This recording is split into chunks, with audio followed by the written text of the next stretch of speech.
Hi guys, this is my mini review on the Mercier oil-free foundation. This is a medium coverage foundation and it retails for $42. This does come in 12 different shades. But to me this is more of a light to medium coverage. It covers, but it doesn't really cover any redness like on my chin or around my nose or scars. It doesn't really cover up any of my acne scars. So I do have to use a concealer with this.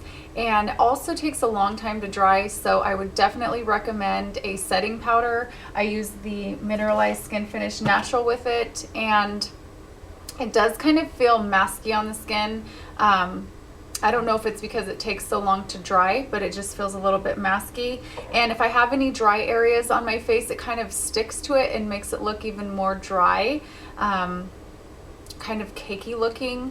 And I do use this with I apply it with a brush. I use the e.l.f. brush. This is the powder brush. This gives a flawless finish to any foundation in my opinion. And I also use it with a primer. I've been using the Boots No. 7 primer. I have used other primers with this foundation, but it doesn't seem to affect the end result of the foundation, so I don't think that really matters.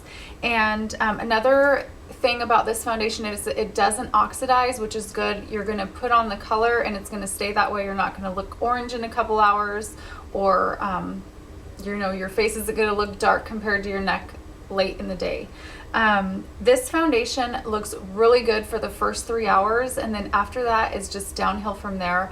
My Tzone gets oily, and then it just kind of, the foundation just looks really oily and it just disappears. If I use an oil blotting sheet, it kind of just takes the foundation with it, and by the end of the day my skin doesn't look like I have any foundation on at all. I have tried powdering after I blot, but it just kind of leaves just a mess. It's kind of just an oily mess. You can kind of see where I have my contour and blush at the end of the day, but it's not really there anymore. It's just a mess.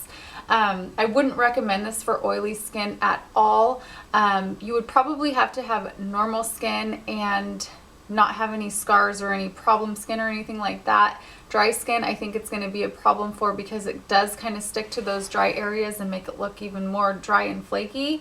And the finish of this foundation, I would say, is a satin finish. As you can see, my skin looks oily. And I haven't even been wearing it that long. I would say probably about an hour and a half, and it already looks really shiny. So I'm not a fan of that. I do like a more matte coverage or matte finish, excuse me. And that's pretty much it. It's not a long wearing foundation, but it doesn't claim to be. So you're not going to get, really long wear out of this. I would say a couple hours max if you have oily skin. I really actually don't recommend it at all for oily skin. There are, however, some good things about this foundation. It does have Kaolin Clay in it, which kind of evens out your skin tone. When I take my makeup off at night, my skin looks really clear and even. So it's kind of like having a treatment. If only the coverage was there, it would be perfect. And the long wearing, if that was there too, would be good. And it doesn't break me out, so that's another plus. Lots of foundations tend to break me out, but this one doesn't do that. And yeah, so I'm not going to be repurchasing this. I am glad that I had a chance to try it out and see how it worked for my skin and share that with you guys. So if you have any questions, please post them. So thank you guys so much for watching, and I will see you really soon. Bye.